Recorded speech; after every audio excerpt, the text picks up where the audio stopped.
3 menit apa yang seharusnya kita pelajari di pelajaran fisika di sekolah. Di sekolah kita harus ngafalin rumus, teori gaya, teori energi, teori kecepatan, teori listrik, teori tekanan, pokoknya teori semua. Tujuannya ya biar bisa dapat nilai bagus dan lulus ujian. Padahal sebenarnya yang penting dari kita belajar fisika adalah gimana caranya biar kita bisa survive dan kagak goblok di dunia nyata. Misalnya kita mempelajari tentang energi, energi listrik, energi kinetik, energi panas, kalor. Yang kita pelajarin apa? Cara menghitungnya kan. Tapi kita nggak pernah mempelajarin kenapa misalnya AC di rumah kita bisa bikin listriknya meledak jadi mahal banget. Kenapa setrika bisa mahal banget. Kenapa kalau misalnya kita pakai rice cooker tiba-tiba awalnya biasa aja tapi tiba-tiba bisa ngejebret. Itu kenapa? Kenapa itu tidak diajarin? Padahal itu kan penting. Rumah kita voltasenya berapa, rumah kita kekuatan wattnya berapa, cukup nggak kalau kita pasang microwave di rumah yang cuma 1300. Komputer kita harus pakai power supply-nya yang berapa lah biar tidak cepat rusak. Itu kan semuanya bisa dipelajari, tapi kenapa enggak?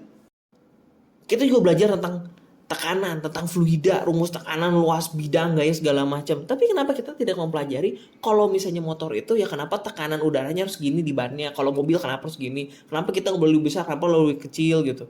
Itu kan penting gitu. Tapi kenapa itu tidak dipelajarin? Kalau misalnya masak pengen dagingnya cepet empuk, kita pakai panci yang seperti apa? Kenapa pakai panci presto? Kenapa nggak bisa pakai penggorengan biasa? Kalau misalnya kita tutup sama kita buka efeknya gimana? Itu kan lebih penting gitu. Kita lebih banyak masak tiap hari daripada kita ngitungin kecepatan peluru atau sesuatu yang kita nggak ngapain kita pikirin gitu. Bola jatuh dari lantai 20. Ngapain kita mikirin begituan? Kita mau beli AC aja bingung. Mau yang setengah PK, 1 PK, 1,5 PK, 2 PK. Padahal sebenarnya kan itu udah jelas gitu. Bisa sangat bisa diajarin di sekolah. Kalau ruangannya misalnya 2 x 3 meter, ya 1,5 PK juga cukup. Kenapa? Karena perhitungan gini-gini. Itu kan perhitungan sederhana gitu. Ngapain kita memperhitungkan yang kayak, ya ini kalau alfanya sekian, berarti masanya adalah segini, kemudian percepatan nih gak kepake gitu. Kenapa gak yang emang pasti kepake aja gitu. Ngafalin rumus gaya gesek. Biar ban tidak licin, kita harus menggunakan yang pakai rumus ini bahasa-bahasa alien. Kan buat apa? Kenapa nggak gini? Kita pelajari tentang alur di ban motor dan alur mana yang paling masuk akal kalau mesti kita hidup di negara yang sering hujan. Kalau misalnya lagi sering hujan, bagusnya motor itu alur bannya seperti apa? Itu kan kenapa nggak gitu. Kita lebih sering pakai motor, kita lebih sering mengendarai sebagai pengendara dan tidak pengen jatuh kena licin air dari hujan, kena licin yang aspal. Tapi kenapa kita malah mempelajari cara perhitungannya? Emangnya kita produksi bahan? Kita milih beli bahan, bukan memproduksi bahan.